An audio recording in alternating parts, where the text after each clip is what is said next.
Welcome! A few weeks ago, on one of Pascal's China Lens episodes, in the comments below, Karel Davelose asked a question, and that is the question I'm going to answer today. And that question is, which Chinese companies do you consider the most innovative, disruptive today?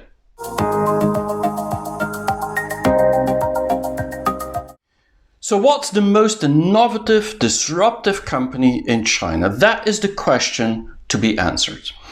And it's not an easy question to be answered because if you look online, you don't find a lot of information on who would be the most innovative. So I think the best place to start is to look at the foreign publications where they talk about the most innovative companies in the world and in China. Look at BCG, Boston Consulting Group. They just came out with a new report for the 50 most innovative companies in the world, and 5 of them are Chinese, and all of them just moved up the list very, very fast. There's the usual suspects. There's of course Huawei on number 6, Alibaba on number 7, there's Tencent on number 14, Xiaomi on number 24, and then there's JD.com, the big competitor of Alibaba, on number 31. So it's clear these Chinese have got the position of being part of the global innovators in the world. Now, if we look in China and we look at, for example, Forbes in China, a magazine in China that is actually giving the 50 most innovative companies, and I'll put all the lists of these companies down in the comments, what you can see is that this is covering 14 different industries. It's about retail, it's about logistics, it's about entertainment, about education, about cloud, about robotics, things like healthcare, fintech, and also automotive. So many industries. And so most of these innovators, the top innovators in China, are in 14 different industries. So it means in every industry there's like 3 or 4. So lots of innovators in China. If we look at a company like Fast Company, which is another publication from the US, every year they give their most innovative companies in the world, the list, the top 50 list. And last year, 2019, Meituan Dianping, a Chinese company, the delivery of China, was named the most innovative company in the world. Ahead of Apple, ahead of Google, ahead of Amazon, a company most of us have never heard about. Now, if you look at the list of the Chinese top 10 at Fast Company this year, what you see, there's company we probably haven't heard about, but which are incredibly innovative. Think about Meituan Dianping, just like I said, but also Pinduoduo. Pinduoduo, the group buying company, which is kind of like a new social commerce, community buying concept. Think about a company like Kuaishou, which is a video streaming like TikTok type of company, or a company like Bilibili, the Zoom of China. And so there's lots and lots of names in there in all kinds of areas which we probably haven't heard about, which are extremely innovative. So there's a long list. So how to choose is not so easy. But one thing we should know is that the difference between the US or the West and China is starting to become smaller and smaller. In terms of innovation, when we look at the number of patents, applications, we look at researchers, number of researchers, the number of technical documents or papers. I mean, China and the US, it's almost at par. So Chinese companies are really starting to innovate. But I think we have to look at innovation in a different way. We have to look at clusters of innovation in China. So we have to look at the Beijing cluster, where, for example, JD and Xiaomi are. We have to look at the Shanghai cluster, and Hangzhou included, where Alibaba is and Ant Financial, as well as Ctrip, the Booking.com of China, and many others. Or the Shenzhen cluster and Guangzhou cluster in the south, close to Hong Kong, where you have Huawei, you have Tencent, lots of companies, Ping An.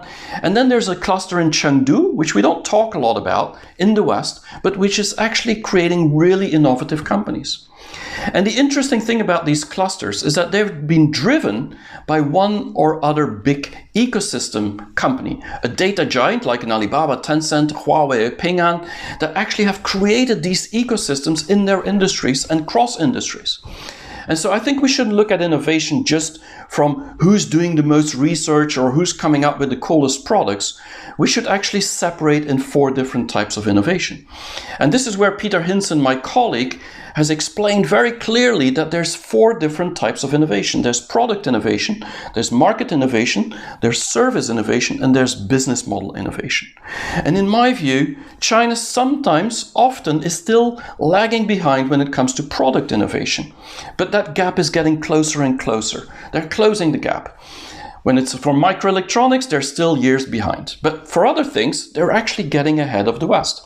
But when it comes to the other three, market innovation, business model innovation, and service innovation, I believe China is sometimes 2, 3 to 5 years ahead of the West. And so let's look at those four. When we come to product innovation, typically what comes to mind is Apple. Great product innovator. Well, in China, I think the number one innovator, disruptor as a product innovator is Huawei. There's no doubt.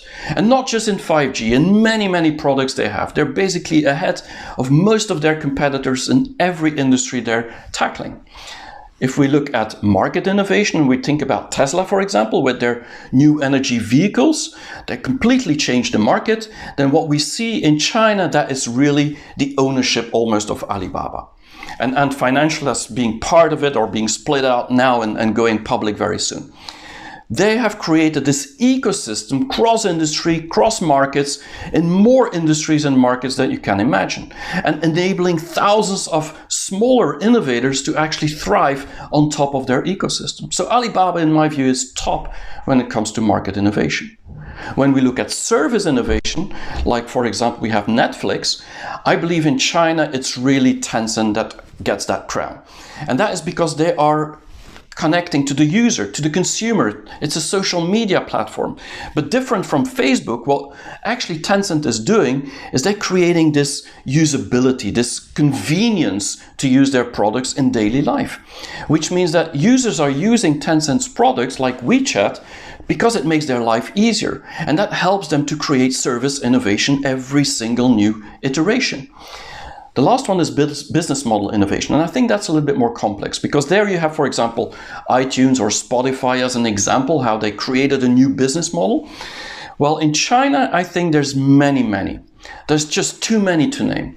I mean, if you look at, for example, video sharing as a new business model for marketing or advertisement, TikTok or other companies like Kuaishou are really making a real difference in innovation. If you look at the sharing industry, there's a company like Didi, which is the Uber of China, which is not just doing sharing and car sharing. They're in every possible sharing industry you could think of and going cross-industry as well. But also they are changing mobility completely.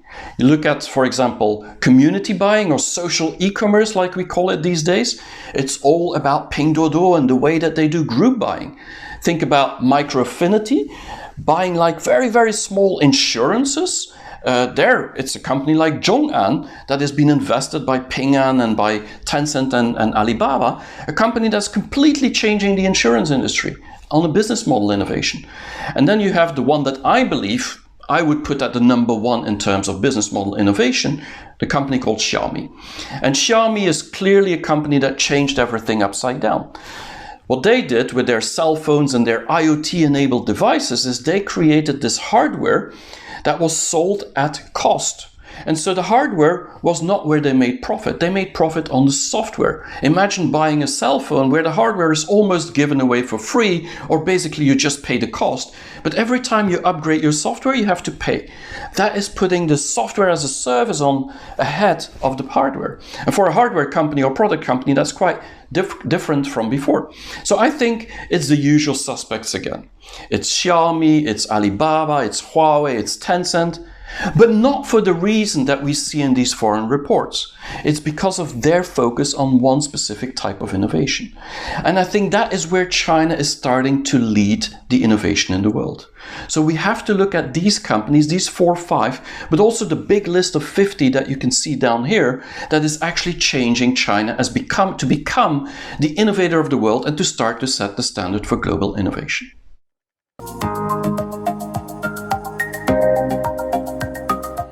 So that's it for this week, and if you want to learn more about all these innovative, disruptive Chinese companies, of course, I'm going to make some self-promotion. You can buy my book still. It's available in 4 languages on pascalcoppens.com.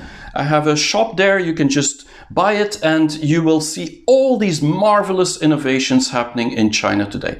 Hope to see you next week for another episode of Pascal's China Lens.